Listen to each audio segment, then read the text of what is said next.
अंदर हर point of time पे current और पोटेंशियल की वैल्यू क्या है, अलग अलग वेरिएबल, जिसकी वजह से एनालिसिस कर पाना हमारे लिए पॉसिबल नहीं होता। तो एनालिसिस करने के लिए हम क्या मान लेते हैं कि हमारे सर्किट में क्या है, कांस्टेंट करंट है, जो कि क्या देता होगा, सेम पावर डिसिपेशन देता होगा। वो जो कांस्टेंट करंट है क्या वो एवरेज वैल्यू होगी?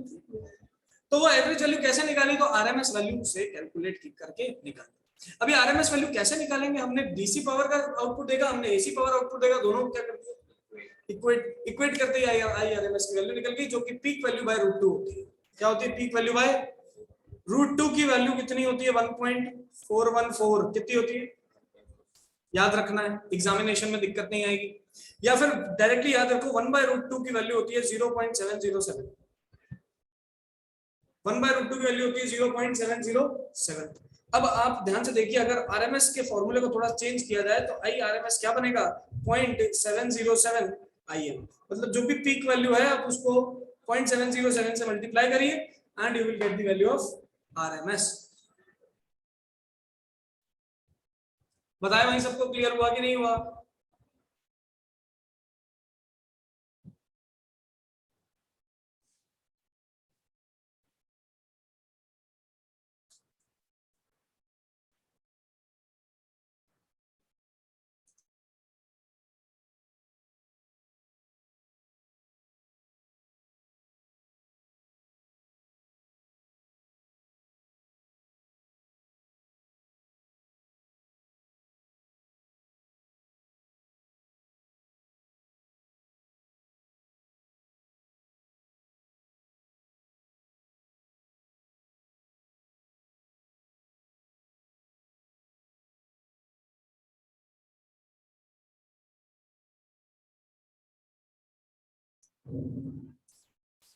तो हमारे पास root mean square value of current निकल के I which is Im/√2। Similarly अगर root mean square value of potential अगर अपन से कोई पूछे तो we will write it as Vm/√2।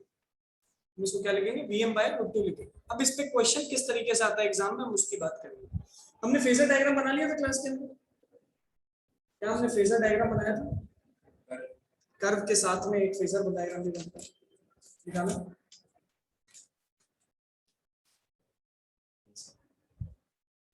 नहीं, चलिए हमारा नेक्स्ट टॉपिक जो रहेगा that will be to draw the phasor diagram of, हमने एक बात की थी, हमने क्या बात की थी कि जो हमारे रोटेटिंग रॉड वाला एग्जांपल था जो क्लास के अंदर अपन ने लिखा था, उसको हम क्या कहेंगे, उसको हम कहेंगे फेजर। क्या कहेंगे, सही है, क्या कहेंगे, फेजर कहेंगे। चलिए, तो फेजर डायग्राम अब अपन को बनाना सीखना है क्योंकि एग्जाम के अंदर हमसे पूछा जाता है। एक बार बच्चों हैंड राइज करके बताओ कि क्या फेजर डायग्राम बनाना सीख लिया था क्या हमने?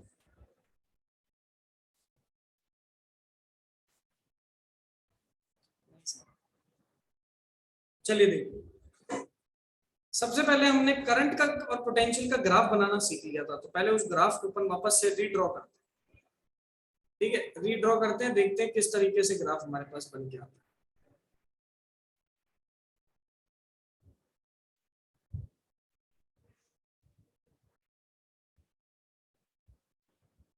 इस तरीके से मेरे पास पोटेंशियल का ग्राफ बन गया है।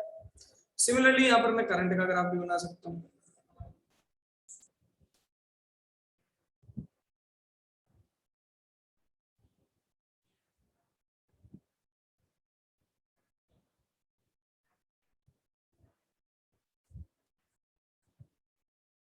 ये मैंने सिमिलरली करंट का ग्राफ, तो रेड कलर से मैं दिखा रहा हूँ this is the graph of current and blue colour से मैं दिखा रहा हूँ this is the graph of potential. ठीक है, चलिए बहुत बढ़िया बात है।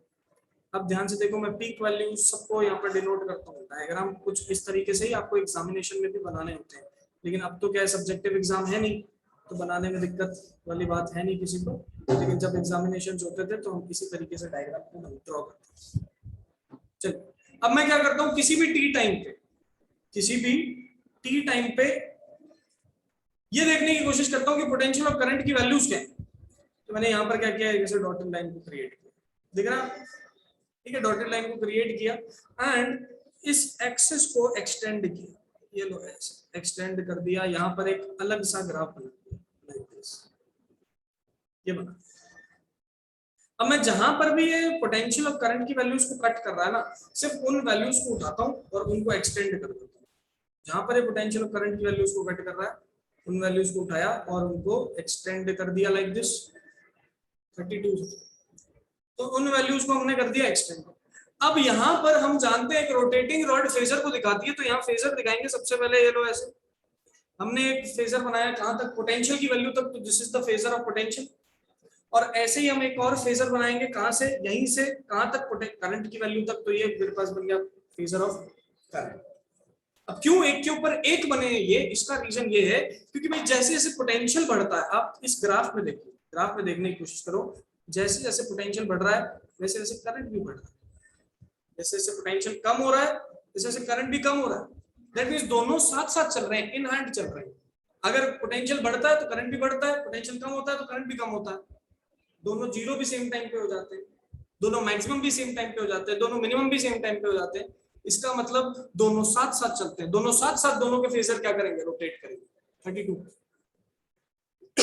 दोनों के फेजर साथ साथ रोटेट करेंगे और इसी को हम क्या कहते हैं, फेजर डायग्राम। अब कितने डिग्री के एंगल पे ये रोटेट कर रहे हैं, इनिशियल ये फेज कितने का है, तो इनिशियल फेज इनके बीच का होगा ओमेगा डी। याद करो ऐसा बताया था मैंने तुम्हें, रोटेटिंग रॉड में डी टाइम बाद कितना हो जाता है, थीटा, ओमेगा डी होता है। So this is the phasor diagram of purely resistive circuit. So मैं बोल सकता हूँ phasor diagram of purely resistive circuit। कोई हमसे पूछे फेज डिफरेंस यहाँ पर कितने का है, तो देखिए जैसे जैसे पोटेंशियल घूम रहा है वैसे वैसे करंट भी घूम रहा है, तो दोनों में डिफरेंस कितने का है, 0 का। कोई पूछे फेज डिफरेंस कितना है, हम बोलेंगे सर 0, खत्म बात। So this is the phasor diagram of purely resistive circuit, purely resistive circuit। बताइए बेटा सबको बात यहाँ तक चमकी की नहीं चमकी, ऐसा इंटरेस्ट है, बात चमकना बहुत जरूरी है।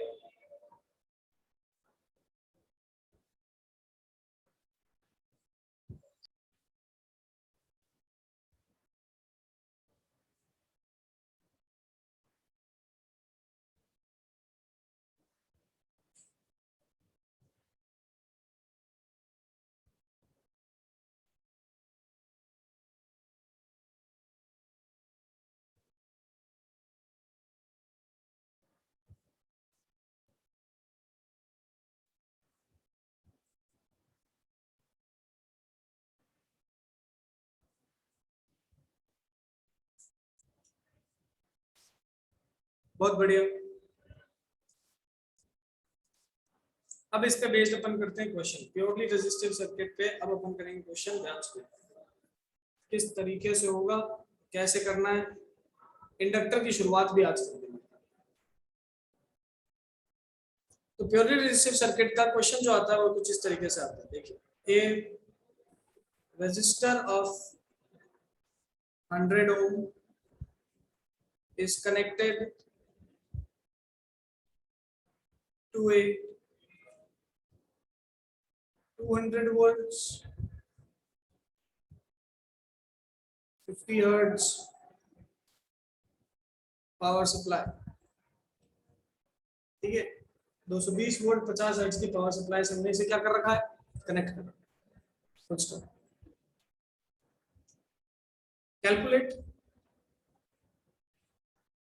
Number 1 VRMS, number 2 VM, number 3 IRMS, number 4 IM, number 5 power dissipation, number 6 phase difference. तो 6 पार्ट इसके मैंने आपको दे दिए, 6 के 6 पार्ट अपन को कैलकुलेट करके बताना। सबसे पहले क्वेश्चन में दे रखा है रेजिस्टेंस कितना 100, तो रेजिस्टेंस कितना 100। पोटेंशियल की वैल्यू दे रखी है यहाँ पर 220 वोल्ट। लेकिन ये कौन सा पोटेंशियल है, देखिए क्वेश्चन में इसने नहीं बताया कि ये जो पोटेंशियल है पीक वैल्यू है कि आरएमएस वैल्यू है, कुछ भी नहीं बताया। हम जानते हैं पोटेंशियल पीक भी हो सकता है, पोटेंशियल आरएमएस भी हो सकता है। तो सर ये वाला कौन सा है बेटा, जब भी क्वेश्चन में मेंशन ना हो कि ये कौन सा है, कौन सी वैल्यू है, तो हम इसको हमेशा क्या लेंगे, RMS. whenever it is not mentioned in the question कि सर ये कौन सा पोटेंशियल है, तो आप हमेशा क्या लोगे उसे, आरएमएस। अगर वो पीक वैल्यू देगा तो वो बोलेगा कि this is the peak value of the maximum. चलिए, अब आरएमएस वैल्यू ऑफ पोटेंशियल आपको पता है, फ्रीक्वेंसी आपको पता है अल्टरनेटिंग करंट्स की 50 हर्ट्ज की। ठीक है, हमसे पूछा वीआरएमएस बताओ, तो ये लो वीआरएमएस तो हमें पता चल गया, फर्स्ट पार्ट सॉल्व हो गया। सेकंड पार्ट क्या कहता है, वीएम बताओ। अब वीएम तो हम जानते हैं, VRMS is equal to VM by √2। पढ़ा है कि नहीं पढ़ा है? तो वीएम बाय √2 से वीआरएमएस निकल आता है, यहां से √2 इससे मल्टीप्लाई कर दो, तो वीएम की वैल्यू क्या आ जाएगी, 220 √2। वीएम की वैल्यू हो गई, फिर अपन को निकालना आईआरएमएस, तो V is equal to IR होता है, लेकिन वी की जगह भी मैं आरएमएस वैल्यू रखूंगा, आई की जगह भी मैं आरएमएस वैल्यू रखूंगा। तो वीआरएमएस कितना 220, आईआरएमएस निकालना है, रेजिस्टेंस कितना 100, तो आईआरएमएस की वैल्यू आ गई 2.2 एम्पियर। ये आईआरएमएस भी आ गया। कैसे निकाला, ओम्स लॉ को यूज करके निकाला।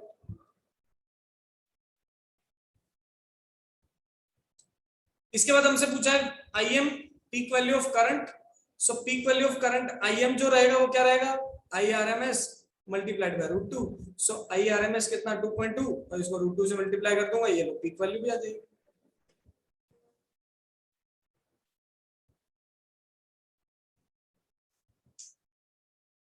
नेक्स्ट आता है मेरे पास power dissipation. So power dissipation कैसे निकालते हैं, रेजिस्टिव सर्किट का पावर डिसिपेशन होता है Vm into Im by 2।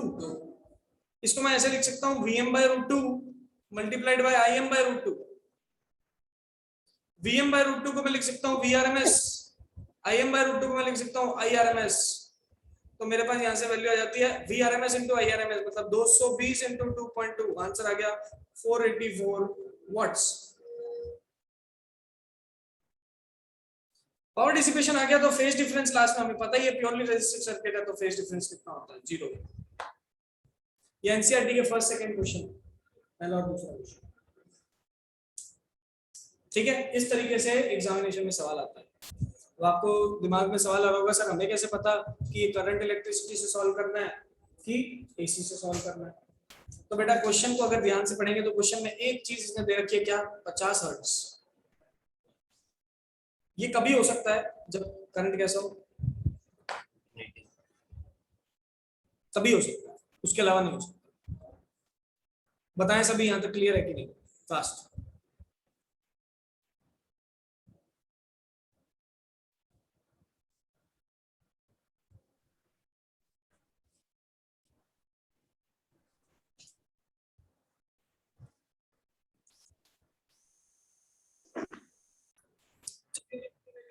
तरीके से क्वेश्चन करना है। कौन सा क्वेश्चन है हमारे पास, ये purely resistive circuit. Purely resistive circuit when connected to AC power source. तो उसमें क्या क्या पूछा जा सकता है हमने सारे देख लिए। अब एग्जामिनेशन में इससे खतरनाक क्वेश्चन रेजिस्टेंस पे नहीं है, सिर्फ रेजिस्टेंस का अगर सवाल है तो ऐसा ही आएगा। नेक्स्ट मेरे पास आता है behaviour of inductor. Now what is an inductor, हमने पिछले चैप्टर में पढ़ा है। इंडक्टर क्या होता है, एक कॉइल होती है जो कि अपने अंदर क्या कर सकती है, करंट को जनरेट करवा सकती है, मैग्नेटिक फ्लक्स में चेंज देखेगी और उसके बाद उसके अपने अंदर क्या जनरेट कर पाएगी, करंट जनरेट कर पाएगी, based upon the principle of Faraday law of electromagnetic induction. कौन से प्रिंसिपल पे बेस्ड है, Faraday law of electromagnetic induction पे बेस्ड है इंडक्टर का प्रिंसिपल। चलिए बिल्कुल सीधी सी बात है, कोई दिक्कत नहीं है इसमें। अब इस इंडक्टर के प्रिंसिपल को अपन बढ़ाते हैं थोड़ा सा और देखते हैं यहाँ पर करना क्या। ध्यान से हम क्या करते हैं, एक ऑल्टरनेटिंग पावर सोर्स से एक इंडक्टर को कनेक्ट करते हैं।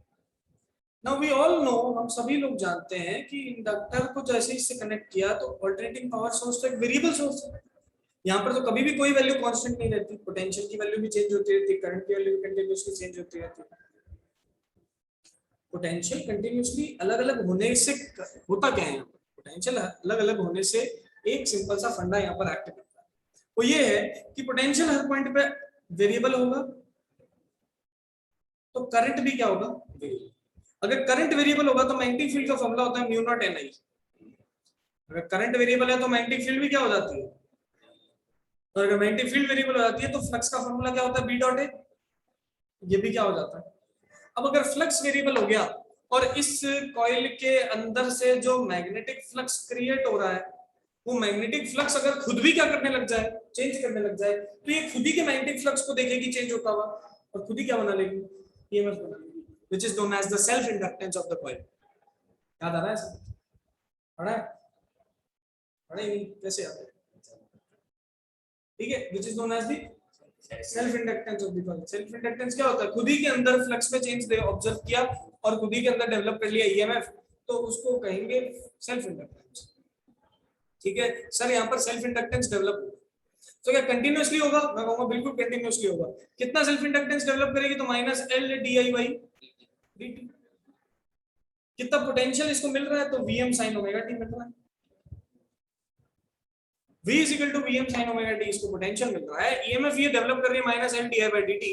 मैं क्या करता हूँ यहाँ पर किरचॉफ लॉ अप्लाई कर देता हूँ, क्या अप्लाई कर देंगे, किरचॉफ अप्लाई कर दो, किरचॉफ लॉ जैसे अप्लाई किया मिल रहा है V प्लस E बराबर 0। ऐसा कब पढ़ा है अपन, हम जानते हैं किरचॉफ के दो लॉ होते हैं, एक होता है जंक्शन और एक होता है लूप।